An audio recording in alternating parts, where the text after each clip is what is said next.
Part 1. Introduction. I always thought the woods behind our town were just that. Woods. Quiet, untouched, endless trees stretching for miles without much more than deer trails and the occasional fox. But ever since Rachel vanished back there, something has changed. People stop going near the trees. Dogs bark at the edge of the forest line. And there's something about the air now.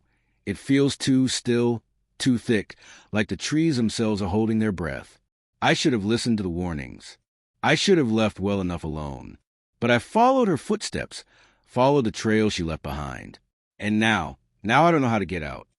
Body. It started the night of the storm. Rain pounded the rooftops like angry fists, and wind howled through the empty streets of hollow pine like something alive. I sat on my porch, watching the storm rage, when I saw the lights flicker once, twice, and then plunge everything into darkness. That's when the call came in. Rachel's mother, voice shaking, asked if I had seen her. She'd gone into the woods again, said she heard something calling her name. That wasn't unusual. Rachel always claimed the woods whispered to her. She said there were voices no one else could hear, shapes no one else could see. We all thought she was just playing pretend. But then she didn't come back. The police searched for 2 days. Dogs, helicopters, volunteers. They found nothing. No footprints. No blood. No torn clothes. Just a single strand of her red hair caught on a jagged branch by the edge of the forest. Then they gave up. Said maybe she ran away. Maybe she got lost and fell. But I knew better.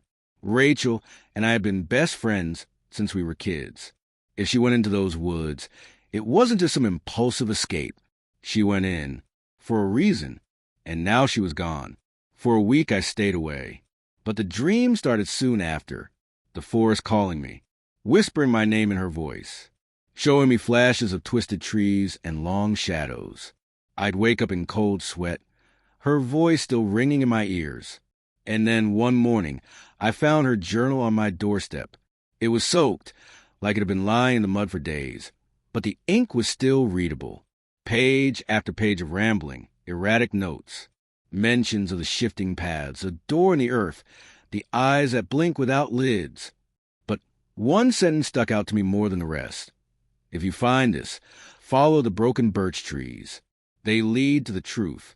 I didn't tell anyone. I didn't ask for help. I packed a flashlight, a compass, water, and my camera, and I left a note for my mom.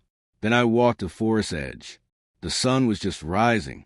The mist hung low, curling around my feet like smoke. The trees were silent. No bird song, no rustle of animals. Just that thick, pressing quiet. I followed the path Rachel always took. Past the creek, over the old stone bridge, to the grove of white birch trees, 3 of them in a crooked line, their trunks split and peeling like old skin. That's where I stepped off the path. At first, I thought nothing had changed. Trees all around me, moss and leaves underfoot. But then I realized the forest was wrong. The trees seemed too tall, the shadows too dark. And the farther I walked, the more the world behind me began to fade. I checked my compass, spinning uselessly. My phone had no signal. The air felt dense and heavy, and every few minutes I thought I heard footsteps just behind me. Still, I pressed on. I didn't come all this way to turn back now.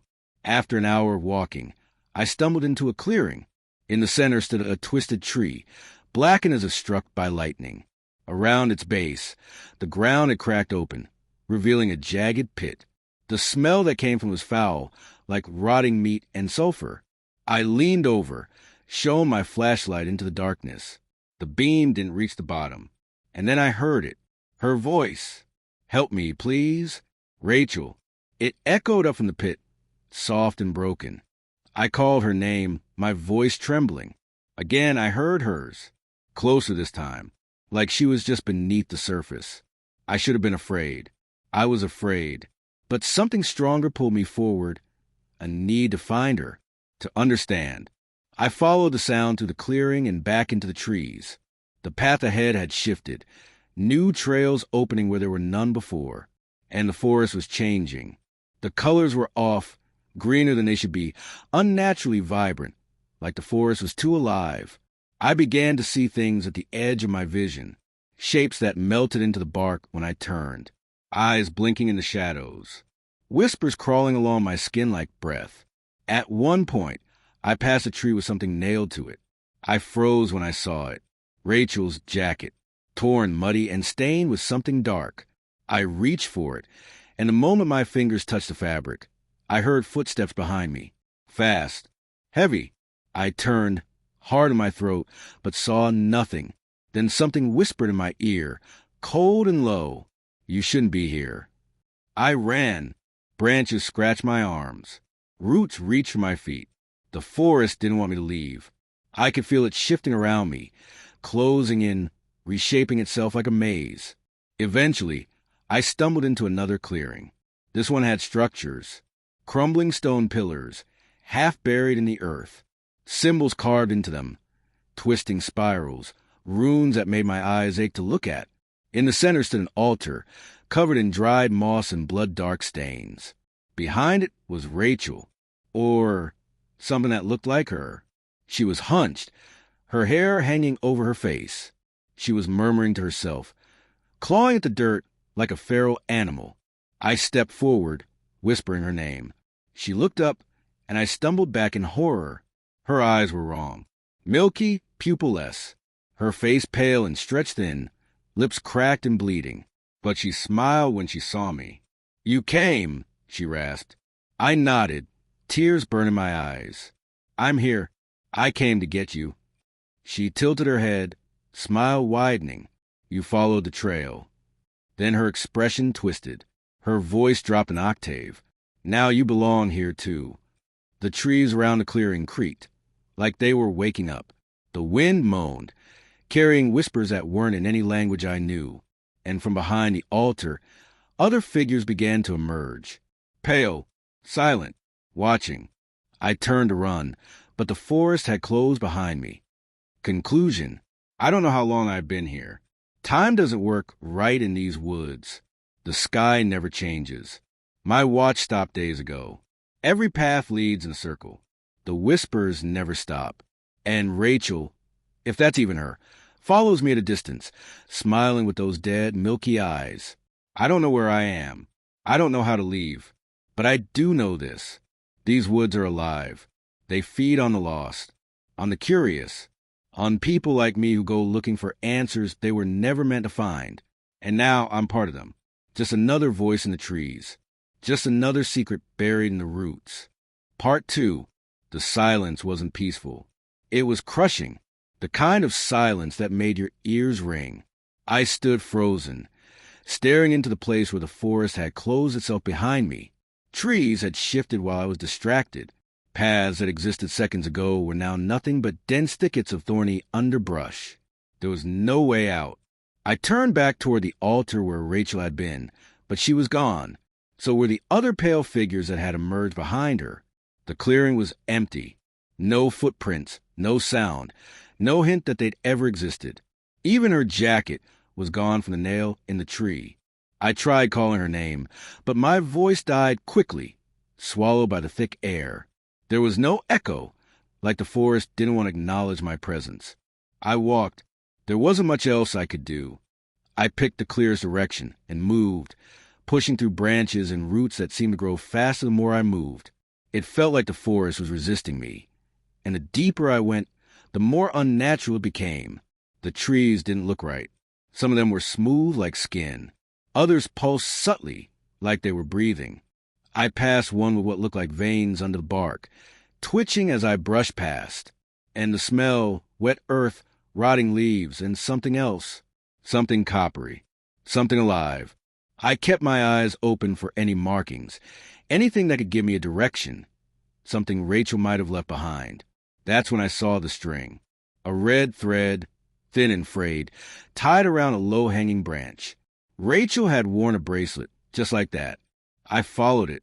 More red threads appeared every few feet, each one tied to a branch or looped around the bark. They led deeper into the forest. I felt like I was being lured, but it was the only direction that offered any hope of sense. After what felt like an hour, I reached the second clearing, smaller than the first. A circle of flat stones lay on the forest floor, worn down and covered in moss. In the center stood a crude wooden post, about 6 feet tall, with something nailed to it. It was a photo, a printed picture, soaked and curling at the edges, but I recognized it immediately. It was me, taken from behind, standing on my porch the night Rachel disappeared. Chills ran down my spine. Someone had been watching me. I stepped closer and saw other things nailed to the post. More photos, this time of Rachel, her walking into the woods, her crouched by a tree, one of her sleeping. Another showed her kneeling beside that black and lightning tree with the pit. The last one, at the bottom, was of her standing in the very clearing I was now in, smiling. Her eyes were wide, her face gaunt, and there was something dark smeared on her cheek. Behind her, in the photo, were shadows, shapes just out of focus. I looked behind me. Nothing, but I didn't feel alone. The forest watched with no eyes. Suddenly, I heard branches snap to my left. I turned quickly, flashlight shaking in my grip. The beam landed on a figure, short, hunched, and unmoving. It was a child, a boy, maybe 10 years old, in torn clothes and bare feet. His eyes were wide, sunken, and his mouth open like he was about to scream, but no sound came out, just a sharp inhale, like he was breathing me in. Then he turned and bolted into the trees. I chased him. I didn't even question why. Maybe he was real. Maybe he wasn't. But he might know something. He might not be like the rest. He was fast, weaving between trees like he knew the forest better than it knew itself. I lost sight of him several times, only to catch a glimpse of a dirty arm or flash of movement. I ran until my lungs burned and the blood pounded in my ears. Then I saw it. A cabin. Small, crooked, nearly hidden by vines and trees. Smoke curled from the chimney. The boy disappeared through the broken door without looking back. I approached slowly, flashlight flickering. My hand reached for the doorframe, heart racing. It creaked open under the pressure of my fingers. Inside was dark and musty. The only light came from a small fire in the corner fireplace. The boy sat by it, legs crossed, staring into the flames. I stepped inside. The air smelled of burnt hair and mold. He looked up at me. "They watch you now," he said, his voice rasping like he hadn't spoken in years. "You followed her. That means they see you." "Who's they?" I asked. He didn't answer. He just stood and walked to a dusty table in the corner. On it sat dozens of journals, notebooks, maps. He handed me one, a red leather-bound book. "This was hers," he whispered. I opened it. Rachel's handwriting. Pages of drawings, notes, symbols. She'd been in the woods longer than anyone realized. She'd been writing about what she saw, what the forest did to her. She mentioned the mirror grove, the hollow-faced ones, and the loop. If you stay too long, one page read, "The forest begins to remember you. It builds around you. It learns your fears. You stop being a visitor and start becoming part of it." I flipped to the final page. Just 3 words, scrawled in shaky ink. "Don't trust me." A noise outside snapped my attention back. A soft scraping. The boy froze. "They found you," he whispered. "They don't like you reading that." I backed away from the table. The door creaked open, slowly, deliberately. Wind rushed in, blowing ash from the fireplace and scattering pages across the floor. In the doorway stood one of the pale figures. Its head was tilted too far, bones jutting unnaturally. Its mouth was sewn shut with black thread. It stepped into the room slowly, not walking so much as gliding. The boy screamed, no sound, just a mouth open wide in terror as he scrambled to the corner. The figure moved toward me. I ran for the back door, pushing through a rotting frame into the cold night. The forest had changed again. The trees were tighter, closer. The trail behind the cabin was gone. I didn't care where I was going. I just ran. The figure didn't make sound, but I could feel behind me, like something just barely brushing the back of my neck. Then I saw the stone archway. It stood in a grove of trees, overgrown and cracked, but unmistakably man-made. Old, ancient. I sprinted through it, and the forest changed. The air grew colder, the light dimmer. The trees blackened and thin. A fog rolled in thick and fast, and when I turned around, The arch was gone. I stood in a clearing unlike any I'd seen before. The trees bent inward, forming a dome. The ground beneath my feet was covered in symbols, hundreds of them, scratched into the dirt in a spiraling pattern. In the center was a mirror. It stood 7 feet tall, held in place by twisted roots. The glass was cracked, warped, but I saw Rachel in it. She stood on the other side, hands pressed to the glass. Her eyes pleaded with me. I approached slowly. She mouthed something. I couldn't hear her, but I could read her lips. Break it. I reached for a rock, lifted it above my head. The forest screamed. The ground shook. The trees groaned. Whispers rose into howls. I hesitated. Then I struck. The mirror shattered with sound like thunder, and darkness poured from it like smoke. Thick, black tendrils erupted from the frame, curling through the air like living things. The ground split open beneath me, and I fell into blackness, into silence, into something that wasn't the forest anymore. I woke in a new place. No sky, no trees, just red earth, distant screams, and flickering lights in the distance, like lanterns swaying in the wind, and Rachel's voice whispering in my ear. Now you're where I am. Part 3, the place beneath the forest. There was no forest anymore. No sky, no stars. Just a vast, open stretch of cracked red earth that pulsed faintly under my feet, like something breathing beneath the surface. The air was heavy, thick with the smell of iron and old decay. Light didn't come from the sun. It came from hanging orbs suspended midair, dim and shifting like they were unsure they want to be lit at all. I stood, knees weak, staring into the endless horizon. The only sound was a distant moaning, carried on a dry wind. The voice that had whispered in my ear, Rachel's voice, was gone, but I still felt her close, like she was watching, waiting. I took a step forward, and the ground cracked, not in a dangerous way, but more like it responded to me. The world was alive here. Shapes moved along the edge of my vision, shadows slinking behind crooked stone monoliths that jutted out of the ground like ancient tombstones. I started walking toward the nearest one, unsure of what else to do. Each step felt heavier, like gravity was stronger here. As I reached the monolith, I saw carvings all over it. Not words, faces, dozens of them, some screaming, some silent, some with eyes missing or mouths stretched unnaturally wide. One of them looked like Rachel. Another one, I swear, looked like me, but I couldn't have been there long enough for this place to remember me. Right behind the monolith was a narrow path, carved through a series of jagged cliffs. The air shimmered above it, and beyond I could make out flickering shapes. Structures, maybe? Something not natural. I followed the path, stepping over bones that cracked underfoot. They weren't animal bones. A figure moved ahead, hunched and twitching, dragging something behind it. I stopped. Rachel? The figure turned. It wasn't her. It had her eyes, but the rest was all wrong. The limbs were too long. The neck stretched like it had been yanked by unseen hands. Its mouth opened, jaw cracking, revealing rows of teeth not meant for a human. Then it screamed, not aloud, but inside my head, a screeching noise that stabbed into my thoughts like needles. I stumbled back, nearly falling. The creature didn't chase me. It simply turned and walked into a nearby crevice, disappearing into the gloom like it never wanted to be seen. I moved faster now, needing answers, needing hope. Eventually, the cliffs opened into another clearing, surrounded by pale, dead trees. In the middle was a well, carved stone, deep and echoing. The wind seemed to come from it, not into it.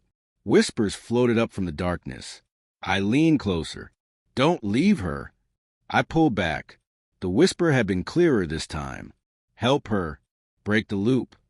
A figure stepped out from behind a tree. This time it was Rachel, not the distorted thing from earlier, but her, pale, gaunt, eyes sunken, but undeniably her. She didn't speak, just reached out her hand. I didn't hesitate. I ran to her, grabbing her hand. It was cold, too cold. We have to go, she said quietly, before they find us again. She led me deeper into the clearing, past the well, through a broken stone wall covered in black vines. The vines moved as we passed, retracting slightly like they feared her. "What is this place?" I asked. She didn't answer right away. "It's underneath," she finally whispered. "It's where they take you when you stay too long, when the forest forgets you ever left." I tried to make sense of that, but the deeper we went, the less logical anything felt. Time didn't move normally here. My phone was dead, of course, but even my body didn't feel right. No hunger, no thirst. Just fear. Endless, gnawing fear. She brought me to a dome-like structure made of twisted roots and bone. Inside was a circle of mirrors, 9 of them, each facing inward. In the center was a stone platform. "They made me choose," she said. "Each mirror shows a way out, but only one is real. The others take." I looked into the mirrors. Each one showed a different place. My childhood bedroom, my porch at home, the grocery store where I last saw her. One showed the forest, empty and calm.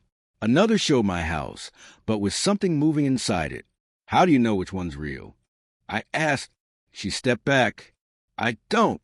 I chose wrong. Her face changed then, like a shadow passed over it. Her smile faded, and for a split second, I saw something moving behind her eyes, like something else was looking out from within. I stepped away. "What did you mean you chose wrong?" She blinked slowly, then turned toward one of the mirrors. "I chose the porch. I thought it was safe." "What happened?" She didn't answer. Instead, she stepped forward and walked through the mirror. Gone. No ripple. No sound. Just gone. I stared at the spot where she vanished. Seconds passed. Then a scream echoed from inside the mirror. Loud. Real. I stumbled back as the glass began to crack. Thin lines spiderwebbed across it, and behind them, the porch scene melted into darkness. Something pressed up against the glass from the inside. A hand. Not hers. Too big. Too many fingers. It withdrew, and the mirror shattered. The others flickered briefly, like reacting to the violence. One by one, the scenes inside them distorted, faces appearing, some mine, some Rachel's, some wrong. One mirror showed me standing here, watching myself. I turned away. I couldn't stay. I bolted from the dome, running through the black vines and back into the fog. The forest wasn't just above. It was within now, growing beneath, around, inside. The path twisted in impossible ways. Trees began sprouting from the red earth, but they were wrong, upside down, or made of hair instead of bark. One tree whispered to me by name as I passed. Eventually I saw it, a door, standing alone, no frame, no wall, just a door in the middle of the ground. It pulsed with a warm, golden light around the edges. On it, carved into the wood, were the words, "Only the forgotten may pass." I stepped closer. The air around it was warm, almost comforting. I reached out. As my hand touched the doorknob, everything went silent. No wind, no whispers, no movement. Then a voice spoke, my own voice, whispering directly into my head. "Are you ready to leave everything behind?" I hesitated. Was this the way out? Or just another illusion? Another trap? I thought of Rachel, of the photo nailed to the post, of the mirror dome, of the creature that wore her face. I thought of what I'd lose, who I'd become if I stayed. Then I turned the knob. The door creaked open, and light swallowed me whole. Part 4. The Forest Remembers. I opened my eyes and felt warmth on my face. Real warmth. Sunlight. The scent of pine and wet soil filled my nose. Birds chirped distantly. And for a moment, I truly believed I had returned. I was lying on a forest floor, soft moss beneath me, trees above swaying gently with a breeze.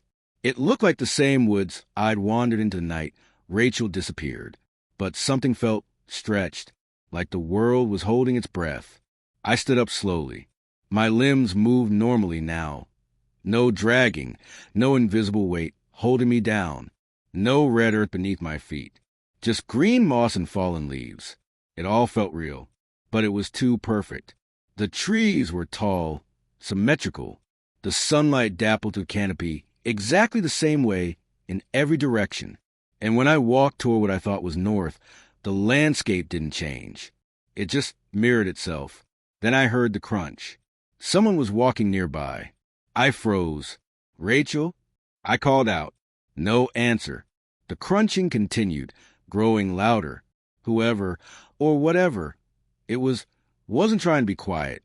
I stepped behind a thick tree and waited. Through the foliage, I saw her. Rachel. Only it wasn't her. She wore the same hoodie and jeans. Her hair was tied the same way. But her face, it lacked something. Expression. Life. Her eyes didn't blink. They were just open, staring straight ahead. And she was walking in a perfect straight line. No hesitation. No reaction.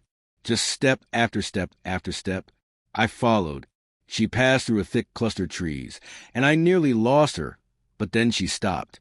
In a clearing. In the center of it was something I hadn't seen before. A cabin. Old, rotted, its roof partially caved in. Smoke curled lazily from the chimney. It didn't belong here. I was certain of that. Rachel, or the thing that looked like her, walked up the creaking steps and vanished through the door. I waited a long minute, then approached. Each board I stepped on groaned like it hadn't been touched in years. I reached the door. It was half open. Inside, I could see dim light and the flicker of movement. I pushed the door further and stepped inside. The air was thick with dust and the scent of mold. Shelves lined the walls, filled with jars of things I couldn't identify, some floating in liquid, some dried and wrapped in cloth. A fire burned in the hearth, though there was no visible wood. Rachel stood by the far wall, facing it, her back to me. "Rachel?" I whispered. She didn't move. I stepped closer. "Rachel, it's me. She turned around. Her eyes were hollow. Literally hollow. Sockets with nothing in them. Her mouth opened and smoke poured out. Thick, black, oily. Then her voice came, not from her mouth, but from behind me. "You followed the wrong thread." I spun around. The cabin was gone. So was Rachel. I was standing in the clearing again, but it was dark now. The trees were twisted, leaning in, and there were no stars. No moon, only shadows. Then I noticed the figures. They stood just at the edge of the clearing, watching. Dozens of them. Some looked like people. Others like things pretending to be people. Twisted limbs. Overstretched jaws. Heads tilted too far sideways. They didn't move. Until I did. I turned and ran. Branches whipped my face. Roots tore at my shoes. But I didn't stop. I couldn't. The whispers began again. A chorus this time. Some crying. Some laughing. Some chanting my name. The forest was shifting. Trees move aside or close and without sound. The trail ahead would vanish, only to reappear somewhere else.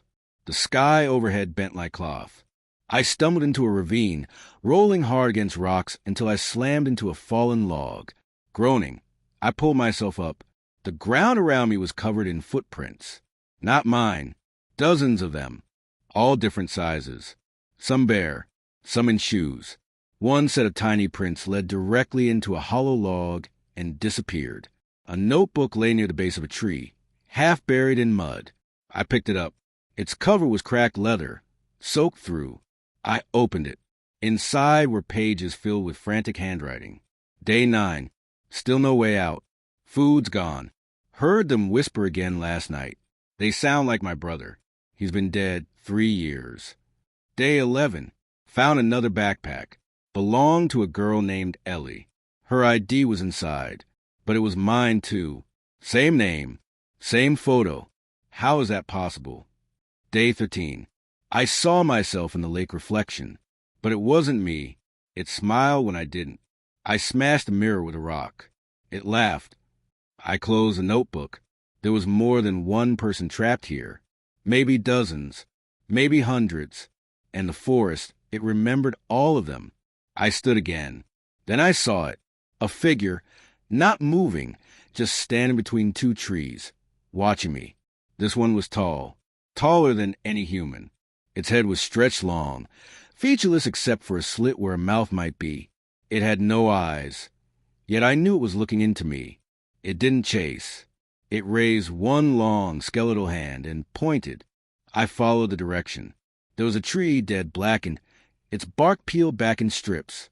At its base was a hole, not natural, too perfectly round, just big enough to crawl through. I hesitated. The figure nodded once, then faded into shadow. With trembling hands, I crouched and slid into the hole. The ground was wet, tight. I had to drag myself forward with my elbows, dirt filling my fingernails. Then light, faint blue, unnatural. I emerged into a cavern. Inside were walls covered in carvings, spirals, eyes, doors. At the center was a pool of liquid that glowed faintly. Hovering above it was Rachel, her body limp, her arms spread like she was crucified in air, eyes closed, floating just inches above the glowing water. I reached for her. Before I could touch her, a voice thundered through the cavern, not out loud, but inside my skull. The forest has claimed her, and you, and all who remember. I screamed, "No, you can't have her." The water pulsed. Rachel's eyes opened. She gasped and fell. I caught her, barely. Her skin was cold, but she blinked up at me. "You followed me." "I never stopped," I whispered. She reached up and touched my face. "It's waking up. It knows you now." "What is it?" She looked toward the water, and the water began to rise. Not splash, rise, like a wall of liquid lifting upward. Inside it, shapes moved. Dozens, hundreds, faces, arms, mouths. They screamed in silence. Rachel gripped my hand. "There's one more door." "Where?" She turned to the far side of the cavern. A stone archway stood there, half covered in roots. Behind it, darkness. "That way." She nodded, and then the water exploded. Figures burst forth from the pool, crawling across the ceiling, shrieking. We ran toward the door. We didn't look back, and just before we passed under the arch, I heard one final whisper. "You may leave, but the forest follows." Part 5. The Door Beyond the Trees. The archway swallowed us whole. For a moment, it felt like falling through a tunnel made of smoke, cold, whispering smoke that hissed names and memories. My own voice echoed somewhere, far off, shouting things I didn't remember saying. Then we landed. Hard. I hit something solid. Wood! Rachel landed beside me, gasping for breath. The air was thick, stale, with a faint scent of mildew and something else. Burnt plastic? I sat up slowly. We were inside a building. A hallway, long and narrow, with peeling wallpaper and flickering lights above. Every few feet, there was a wooden door on either side, each numbered in rusty brass. 303, 304, 305. A hotel? But I knew better. This place wasn't real. Rachel stood unsteady. "This is its memory," she said quietly. "Whose memory?" She didn't answer. The hallway stretched endlessly in both directions. The floor creaked beneath our weight as we moved. "I've been here before," Rachel whispered. She stopped at a door, 307. Her hand hovered over the knob. It was calling me back then, too. That's why I went into the forest. I didn't understand it, but I heard the voices, felt the pull. She opened the door. Inside was a room frozen in time. A small bed, sheets turned down. A rotary phone on a side table. A suitcase sitting on a dusty chair. But the windows showed nothing, just blackness, like a painted void. Rachel stepped inside, her fingers trembling as they touched the suitcase. "It's mine," she said. She opened it. Inside were photos. Hundreds. All of them of me. Some from years ago. Some from days before Rachel disappeared. Some I didn't recognize. Images of me sleeping, walking, crying, all taken without my knowledge. My blood ran cold. "This place remembers everything," she said. "It feeds off memory, off repetition. It knows us better than we know ourselves." I backed away. The walls pulsed. The ceiling lights dimmed further. "I don't want to stay here," I said. "We're not supposed to stay," Rachel said, closing the suitcase. "We're supposed to choose." "Choose what?" "To forget or to become part of it." Then the floor shifted beneath us. A deep, rumbling groan through the hallway. And from down the corridor, the doors began to creak open one by one. From inside them, shadows poured out, not like before. These had form, familiarity. Some took my shape. Others looked like Rachel. Some were twisted combinations of both, melting faces, stretched limbs, wrong smiles. They were versions of us. Every possibility, every memory, every failure, every moment of pain. They walked slowly, silently, filling the hallway. Rachel grabbed my hand. "There's a way out," she said, "but we have to go through them." We ran, down the corridor past the open doors.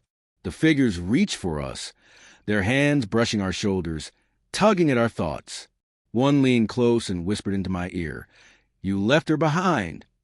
Another grabbed Rachel's wrist and hissed, "You like being gone. You chose it." I ripped her free and shoved through. At the end of the hallway stood an elevator. Its doors were open, glowing with soft red light. We threw ourselves inside. The doors slammed shut. Silence. No buttons. No panel. Just mirrored walls reflecting us. Us and dozens of things standing just behind our reflections, though the elevator was empty. Then the elevator began to move. Not down. Not up. It turned. A slow, impossible rotation, like it was tumbling sideways through dimensions. The lights flickered, and then there was nothing. When they came back on, the doors opened. We stepped out into the forest again. But it was different. It wasn't red, or black, or twisted. It was alive. Birdsong, warm wind, sunlight filtered through the trees. A clearing open ahead, and in the center, a stone circle. 10 standing stones surrounded a flat slab at the center. Rachel slowed, her face pale. "This is where it decides," she said.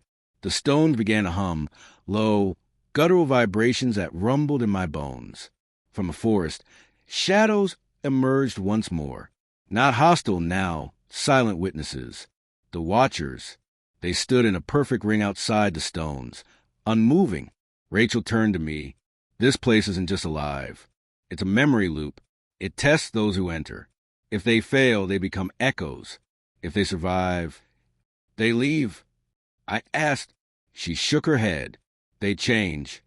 The center slab pulsed once, and something rose from its surface. A seed, black as coal, glowing faintly from within. Rachel walked toward it. "What are you doing?" I asked. She turned back to me, smiling sadly. "You came to save me. And you did. But I can't leave." "Why not?" "Because I am part of it now. I chose this long before you arrived. That night I disappeared, I made a deal. I didn't know what I was doing, but I wanted to forget. And it hurt me." "No, Rachel, don't." She picked up the seed. Instantly, light burst outward. The watchers stepped back. The trees bowed, and the ground beneath the stone circle began to split. "I can't go with you," she said softly, "but you can carry me with you." She placed the seed in my palm. It burned but didn't hurt. It sank into my skin, vanishing. "Run," she whispered. The ground roared. I turned. The path was clear now, a tunnel through the trees, golden light spilling through. I ran. As I passed into the trees, I heard Rachel's voice, echoing like wind.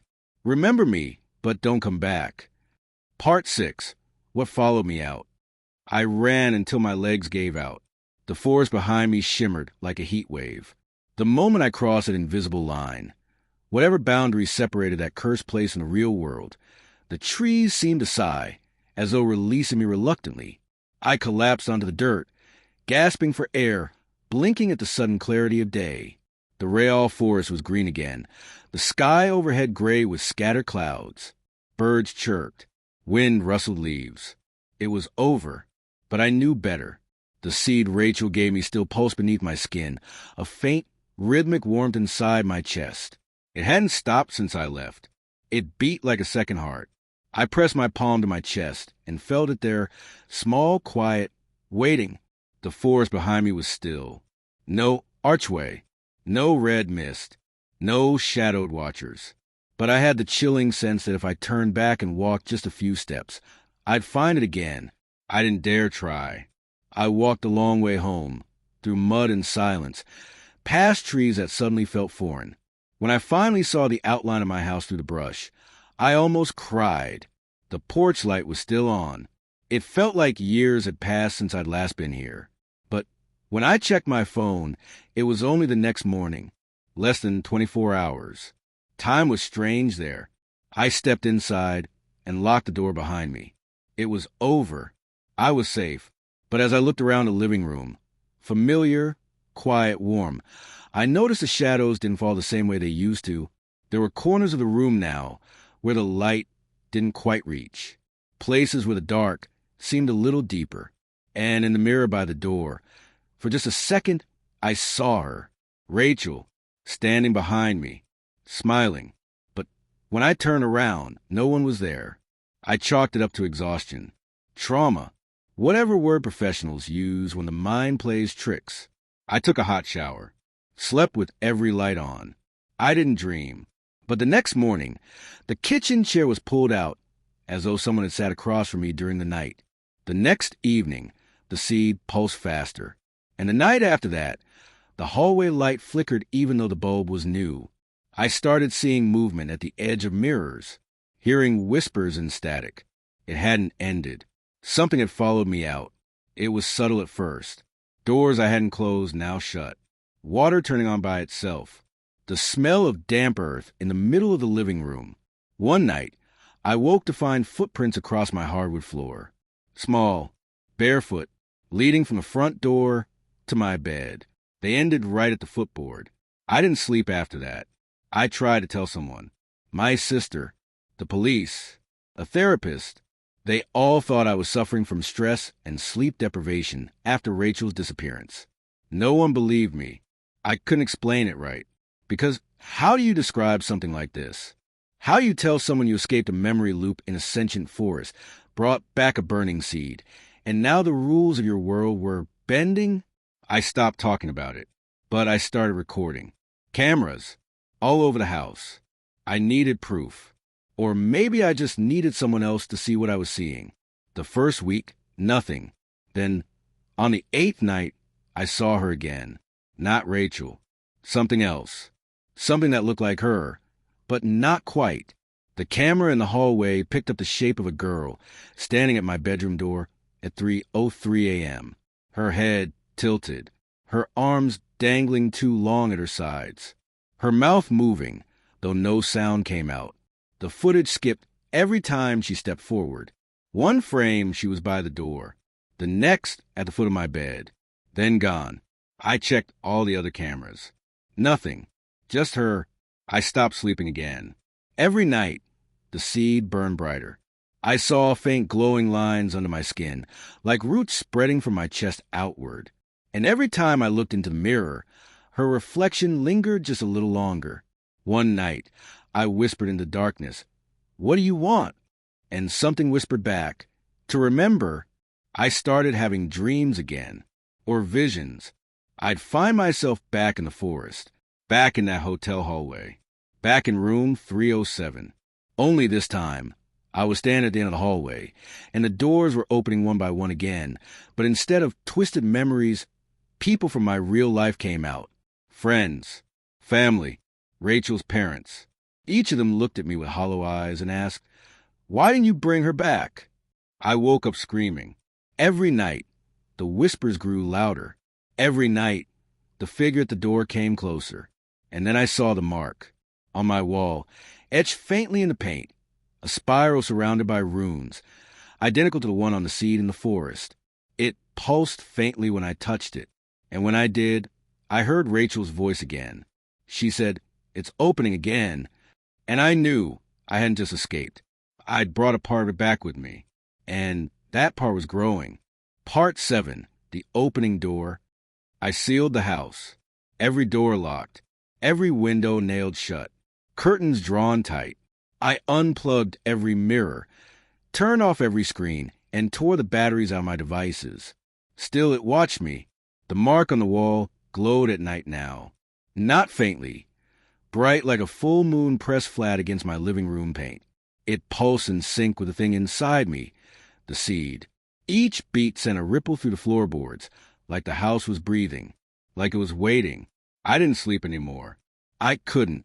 Not with the thing watching from hallway. Always 3:03 a.m. Always standing in the same place. Close enough to see the curve of its twisted smile. Far enough I could pretend it wasn't real. I stopped pretending the night it moved. One blink, it was there. The next, it was inside the room. Not walking, not crawling, just in. It leaned close. Its face like Rachel's, but melted. Too smooth in places, too cracked in others. Her voice came out broken, like static through a blown speaker. You left the door open. I woke up on the floor, drenched in sweat, my nose bleeding, my fingertips raw. I had scratched at the mark in the wall during the night. My nails were chipped. The wall beneath the paint had cracked, and something black seeped from inside. It smelled like the forest. I should have run then. Left the house, the town, burned it all down behind me. But the sea didn't let me. It rooted me to this place, bound me to the rhythm of that pulsing mark. And part of me didn't want to leave. Part of me wanted to see what was on the other side. That's what it does. It wears you down, not with fear, with curiosity. By the 8th night, the spiral in the wall began to turn. Slowly at first, then faster, like a dial cranking open something beneath the surface of reality. I sat on the couch, watching it, unable to move, unable to look away. The room changed. The shadows thickened. The air grew wet, and the walls breathed in and out like lungs. The spiral stopped spinning, and the center split. A door formed in the wall, old, wooden, and warped, covered in runes. A thick iron handle rusted with age. Behind it, I heard whispers, and wind, and the sound of Rachel crying. I stood, walked forward. Something in my chest pulled me like a magnet. The seed burned like fire, now crawling up my neck, down my arms, wrapping around my ribs like vines. I touched the door. It was warm. The moment my fingers brushed the iron handle, the crying stopped. A voice whispered from inside, "Come see." It was my voice. I turned the handle. The door opened to darkness. Not blackness, void. The absence of color, shape, and sound. I stepped through. The world collapsed. I was falling again. Not like before. Not through smoke or memory. Through myself. My thoughts unraveled. I saw my childhood, my regrets, my fears. I relived every moment. I ignored Rachel's pain. Every moment I doubted her. Every time I let her slip away. I hit the ground. Forest again. But this one was worse. Dead trees. No sky. The air full of whispers that clawed at my ears like insects. I stood on a path of bones. In the distance, I saw it. The hotel. Room 307's door wide open. But this time, there was something standing at the center of the clearing before it. Tall. Inhuman. Its body made of wood and shadow. Its face a broken mask stitched with teeth. Eyes like hollow tunnels leading to memories not my own. It didn't move. Didn't breathe. But it watched me. "Why did you follow her?" it asked. I couldn't answer. The truth was too small. Too human. Because I missed her? Because I felt guilty? Because I couldn't accept that she was just gone? The thing took a step forward. "Now you belong here too." "No," I said. She gave me the seed. I left. "You brought the forest back with you," it said. "Now it grows in both worlds." It raised a hand. The sky cracked open like glass. From the rift, more figures fell, Rachel's copies. My copies. The twisted versions. The ones who whispered in the hotel. Now writhing in agony as they hit the ground. The forest screamed. The ground bled. And from a hotel, a new door opened. Inside a house. My house. The same layout. Same curtains. Same broken bulb in the hallway. I was looking at now. At the other side. This wasn't a loop anymore. It was a bridge. And I had become the anchor. The forest no longer needed to trap people. Now it could reach through me. And something was already walking into my world. Part 8. The ones that remember me. I didn't run. I should have. But instead, I stood in the middle of that rotting forest, this new, mutated version of what I'd escaped, and stared at the open doorway that led to my house. Only it wasn't my house exactly. It was off, distorted, like a memory of my home, rotting at the edges. The curtains were too still. The walls pulsed gently, almost breathing. Shadows moved even when there was no light to cast them. And something stepped through the front door. Me, or a version of me. He looked just like I did when I first came back from the woods. Same clothes, same tired eyes, same burn mark near my collarbone from when the seed first sprouted beneath my skin. But his mouth was too wide, and he smiled when he turned toward the hallway. I saw others following him in versions of Rachel, ones I didn't recognize. Some weeping, some grinning, one dragging herself with broken limbs, her eyes full of smoke. They were filling my house, moving from room to room like they belonged there, like I didn't anymore. The shadowed figure in the forest, the one with bark skin and a face sewn with teeth, spoke again. You opened the gate. Now they remember. Remember what? I asked. It gestured around the dead forest. That they existed. That's when I heard them. Not from the forest, from the other side, from my house, knocking, from inside the walls, inside the pipes, inside me. I dropped to my knees, clutching my head as the whispers turned to screams. The seed inside my chest pulsed like it was trying to break through my skin. You brought them back, they shouted, voices overlapping. You invited us, and I had, somehow, by following Rachel, by carrying the seed, by opening the door. My guilt, my obsession, my refusal to let her go, it hadn't saved her. It had rooted her prison deeper into the real world. I can fix this, I whispered. There's got to be a way. You are not the first to say that. The forest thing said, but you may be the last. And then the ground beneath me shifted. Bones split open, roots tangled around my feet and pulled me downward. I fought, clawing at the brittle earth, but it was like sinking into a corpse. The hotel behind me collapsed into ash. The door to my house slammed shut, and I was buried again, this time not in earth, in memories. I saw every face I'd ever forgotten, people I'd passed on the street, teachers, strangers, all of them with hollow eyes, whispering my name as they reached for me. You forgot us, they said. You ignored the signs. You chose her. And at the center of it all, Rachel, or what remained of her. She wasn't human anymore, not entirely. Her skin was etched with forest symbols. Her eyes were black and bottomless. Her voice echoed with dozens more behind it. I didn't mean to bring you back, I said. But you did, she answered. And now they won't forget you. Then she pressed her hand to my chest. The seed erupted, light red, thick, pulsing, burst from inside me like an infection. It poured from my eyes, mouth, and fingertips. My scream split the memory realm apart, and the walls fell away. I was back in my house. But it wasn't just my house anymore. It was all of them, layered versions of my home stacked on top of each other. One where I died in the forest, one where Rachel never went missing, one where the house burned down before we ever moved in. I saw them flicker past me like an old film reel. Each version contained someone watching me. Hundreds of them. Thousands. And every single one looked like me, but wrong, tilted, off, like they remembered something I didn't. They moved in unison, spoke in my voice. You don't belong anywhere anymore. That's when I realized the truth. I hadn't escaped the forest. The forest had escaped into me. And now it lived in every choice, every echo, every mirror. Rachel had never meant to escape either. She had become part of it. And I was following the same path. Part 9. The seed inside. I stopped counting the days. Time didn't work in the same way anymore. One moment I'd be staring at my bedroom wall, try to remember what year it was, and the next I'd be in the forest again, choking on air that smelled like burnt leaves and rotting teeth. The versions of me, the twisted reflections, kept showing up, not just in dreams now, but in the corners of mirrors, in TV screens that I never turned on, in windows that looked out into nothing.